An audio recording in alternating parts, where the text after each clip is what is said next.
مجمريا انتاي زقاتم زلو استفلالي حبريتا سلازلني ازيا نشتي حبريتا كنسمع لنك انا زوصت يعني را let's listen to this one please like this video ኤርትራን አለ አብይ አህመድ በዚህ ስብሰባ ላይ ኤርትራን ቀኑ መቼ እንደሆነ አልነግራችሁም ግን አፈራርሼ አለ አምጥቼ ቀላቀላታለሁ እንግዲህ ኤርትራ ማስ መኻኑት ማዓልታ ይፈልጥኒ ይብላላ በሓዳ ኺባ አቢ አህመድ ዝበለይ ዝበሃል ዘሎ ብዘይ ገድስ ግን እትንስ ዝበሎ ኢልወዲ አይበሎን ገላ ይኮናን እዚ ነገራት ተደጋጋሚ ዝመጽዩ እዚያ ዘረባ ካይኮናን ዝያዳ ግን እንታይ ይብላሎ ኤርትራ ፈንጥሄ ክሰርሓየ ወይ ድማ ከምቲ ናተይ ዝደልዮ ነገር ከገብራ ይብላሎ ንስማዕ የዳሓል በሺ የሚቆጠር ሰው ባለበት ነው ይሄን የሚናገረው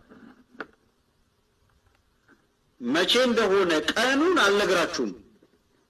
ግን ኤርትራ የምትባል አገር ኤግዚስት እንዳትኖር አረጋታለሁ አፈራር so ማስ መኻኑት ማዓልቱ አይፈልጥኒ ሓደ ከም ዝኽብል ዝኽልሰብ ኣዝዩ ዝቁፀር እዩ ዝብል ዘሎ ዛዕባ ኤርትራ ኣብዚ ሕጂ ዘለዋ ጂኦፖለቲካዊ ፅልዋን ኣገዳስነትን ወላ ወታደራዊ ዓቕሚ እውን ኣብዚ እዋን እዚ ዘለዋ ወይ ዝእመነላ ዘሎ ኩነታት ከምዚ ዓይነት ኢሉ ክዛረብ ዝኽእል ሰብ ክህሉ ኣይክእልኒ ዝብል ዘሎ ኣብ ቀርኒ ኣፍሪካ ካልኣይ ድማ እንታይ ዝብል ኣሎ ንኤርትራ ኩሉ ነገር ፈናጢሐ ከምቲ ዝደልዮ ኣነ ክገብራየ ክትዕርየሉ ኣብ ዘይትኽእል ከውርዳ መቼ እንደሆነ ቀኑን አልነግራችሁም ማስ መኻኑት ዕለቱን ሰዓቱን ኣይነግረኩምን እየ እዚ ግን ክግበር እዩ ዝብል ዘሎ ግን ኤርትራ የምትባል አገር ኤግዚስት እንዳትኖር አረጋታለሁ አፈራርሼ አመጣታለሁ ከምዘይ ትህሉ ድማ ክገብራየ ኤርትራ ትባል ሀገር ከምዘይ ትህሉ ክገብራየ እዩ ዝብል ዘሎ ንቐጽል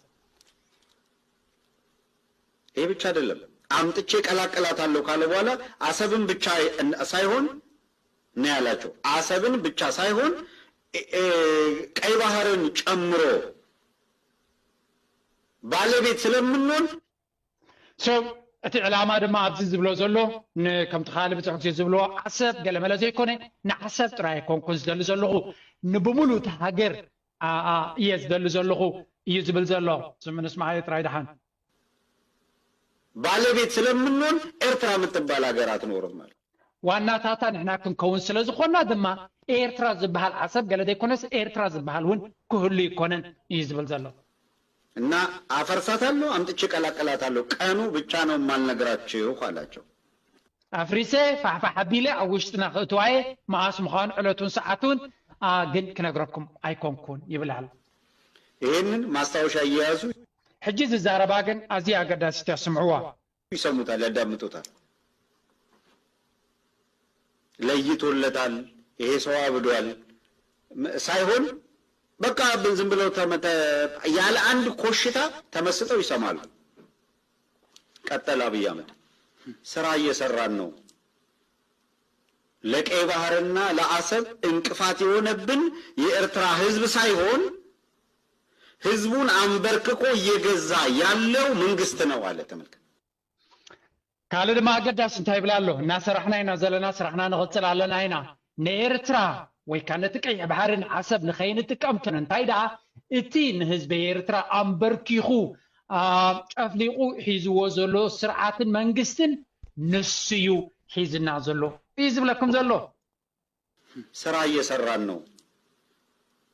ለቀይ ባህርና ለአሰብ እንቅፋት የሆነብን የኤርትራ ህዝብ ሳይሆን